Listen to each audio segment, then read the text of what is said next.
પાચાણી નાની canal road ઉપર મારી કન્સલ્ટિંગ ઓફિસ આવેલી છે. મોરબી ટાઈમ્સ નામનું ફેસબુક પેજ ચલાવનાર વ્યક્તિ વિશાલ સેજપાલ અને એની સાથીદાર એક ગૌતમ મકવાણા બંને અમારી ઓફિસ પર આવ્યા હતા અને બ્લેકમેલિંગ કરીને પૈસા પડાવવા માટેના પ્રયત્ન કર્યા હતા અને જબરદસ્તીથી પૈસા પડાવવા માટેનો પણ પ્રયત્ન કરેલો હતો.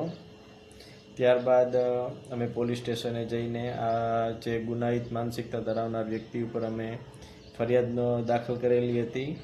આ માટે અમે મોરબી પોલીસનો ખૂબ ખૂબ આભાર માનીએ છીએ અને અમને આ માટેની પૂરી હિંમત આપનાર જે નીડર પત્રકારો છે, હિન્દ વૈભવની ટીમનો અમે ખૂબ આભાર માનીએ છીએ. દરેક પત્રકારો ખરાબ નથી હોતા, પણ આવા પત્રકારો જે છે એ જે પત્રકારત્વનું નામ બદનામ કરે છે, આવા લોકો સામે દરેક વ્યક્તિને હું અપીલ કરું છું કે આવા વ્યક્તિઓ સામે ખુલીને બહાર આવે અને આવા વ્યક્તિનો ભોગ જે પણ કોઈ પણ ન બને એવા પૂરા પ્રયત્ન કરીને આવા લોકોનો સામનો હિંમતભેર કરીએ.